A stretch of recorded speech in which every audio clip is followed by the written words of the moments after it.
रुख करते हैं इस वक्त की दूसरी बड़ी खबर का, जो मॉस्को से आ रही है।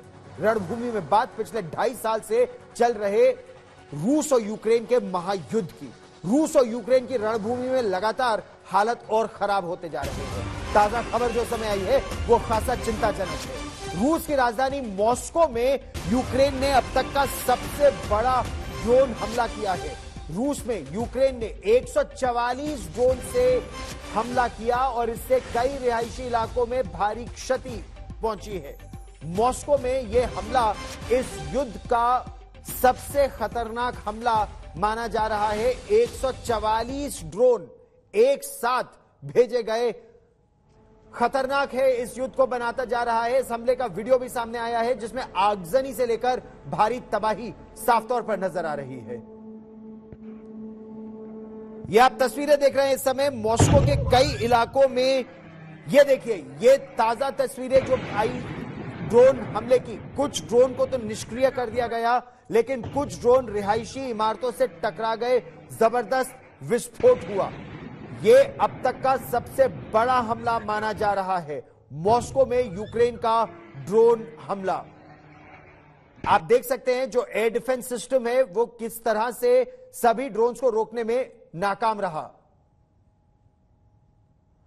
और ये आज सवेरे की ताजा तस्वीरें हम आपको दिखा रहे हैं, हमले के बाद की तस्वीरें, जिसमें क्षतिग्रस्त इमारतों को आप देख सकते हैं।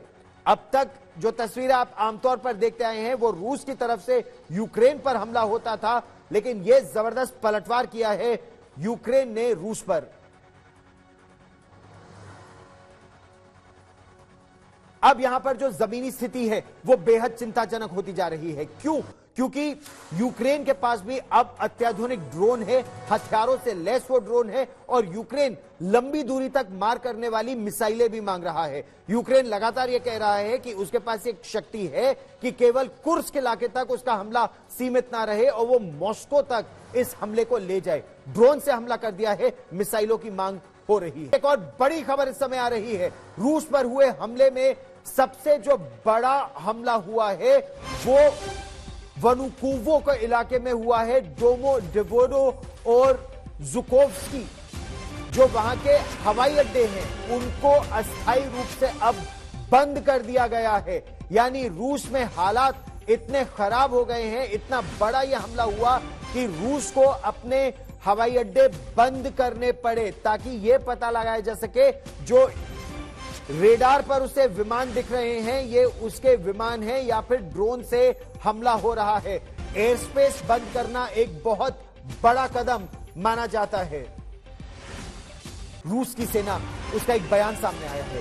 इसमें रूस की सेना ने दावा किया है कि उसने यूक्रेन के 140 ड्रोन तो मार गिराए।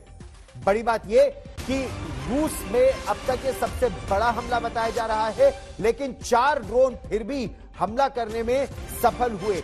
जो एयर डिफेंस सिस्टम था मॉस्को का, और खासतौर पर मॉस्को के आसपास, मॉस्को के पास S-300 सिस्टम भी है और अत्याधुनिक S-400 सिस्टम भी है, और इनकमिंग ड्रोन्स को काफी हद तक नष्ट कर दिया गया।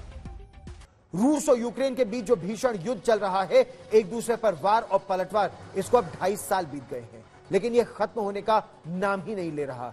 कभी जल, कभी थल, तो कभी आकाश में एक दूसरे पर लगातार वार और पलटवार हो रहे हैं। यूक्रेन की तरफ से एक ऐसा ही वीडियो बाकायदा जारी किया गया है जो 3000 मीटर यानी 12,000 फीट से ज्यादा की ऊंचाई से लिया गया है। इसमें यूक्रेन की तरफ से रूस का पहली बार एक ड्रोन अटैक दिखाया गया है। न केवल ड्रोन अटैक किया यूक्रेन ने, बल्कि बाकायदा उसके वीडियो बनाए ताकि अपने देश में लोगों का मनोबल भी बढ़ाया जा सके और अमेरिका को यह संदेश दिया जा सके कि लंबी दूरी की मिसाइलों से इस युद्ध को जल्दी समाप्त किया जा सकता है, ऐसा यूक्रेन का मानना है।